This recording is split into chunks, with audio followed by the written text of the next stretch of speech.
The parents of Penn State student Tim Piazza will be in State College this weekend as part of their End Hazing Now program. Their son Tim died nearly 3 years ago after an alcohol-related hazing incident while rushing a fraternity. Thanks, Brian. Coming up next, an annual event kicking off the countdown to the largest student-run philanthropy in the world. On Wednesday, the top Ukrainian diplomat said he was told Trump cared more about the potential investigation about the Bidens than Ukraine. A local family-owned business is moving to a new location after 43 years. The Old Main Frame Shop and Gallery in downtown State College is moving to Ferguson Township at the end of the year.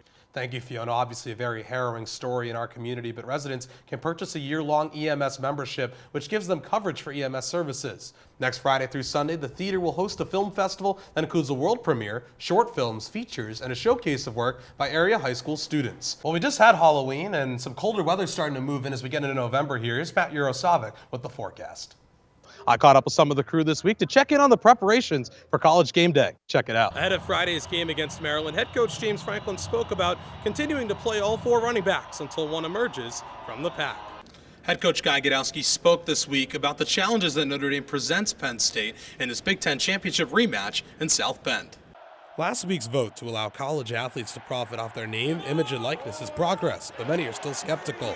Former Penn State football player and Big Ten champion Paris Palmer says people still misunderstand what beating a student athlete entails. For the most part, the biggest misconception just overall is that, these student athletes only deal with their sport on a daily basis or only deal with being a student athlete and juggling school and their sports, and oftentimes that's just not the case. Palmer is curious to see how student athletes are able to take advantage of the rule changes, but thinks that California making the first move could impact college sports at their roots.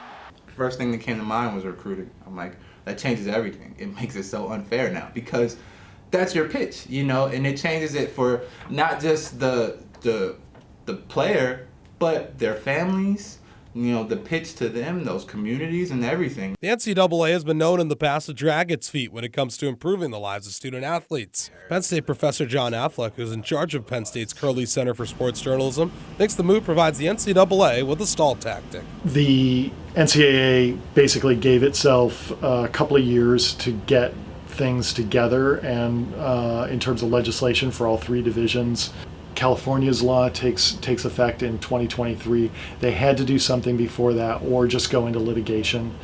I would be totally shocked if this were something that were to happen like in the next year or 2. I feel like this is something that the NCAA has dreaded for a long time. In University Park, I'm Zach Kaplan for the Center County Report. Not since the Second World War have the streets and squares of London been this deserted. The coronavirus doesn't recognize status or privilege, and in no country has this been more apparent than the United Kingdom.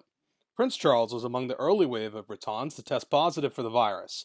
Critics of Prime Minister Boris Johnson have criticized his handling of the pandemic as he recovers himself from a severe case of COVID-19 that landed him in the intensive care unit of a London hospital. As in the United States, the public health concerns are now rivaled by economic fears. Carl Dixon was working as a marketing analyst for a construction company, but he's now one of the nearly 1 million workers who've applied for unemployment benefits as he waits to hear back from the government. Been working with them since January now.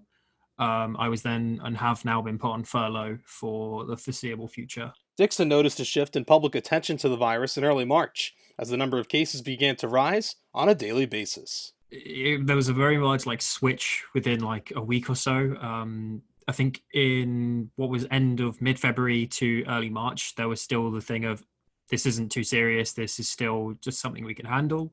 Normally busy cities throughout the UK remain empty due to an executive order barring public gatherings of more than 2 people. Jordan Kay lives in Manchester, and he says people are observing the restrictions. When I've been in the city centre, to be fair, it's been pretty spot on. There's not been a lot of people around. It's been other than people doing exercise, people going into the supermarkets and stuff like that. Kay works as a soccer coach and was running drills with his youth league team when he found out that the season was taking quite the turn. We kind of knew it was coming, but was still a shock to the system. And we actually still had another session to do that evening.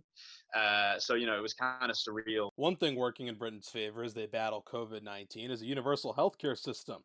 The National Health Service, or NHS, has helped stem the potential for hospitals overcrowding. In Glasgow, Scotland, contractors work day and night to build the Louisa Jordan Hospital.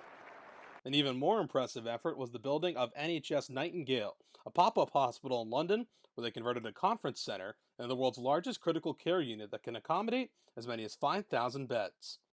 For the Center County Report, I'm Zach Kaplan.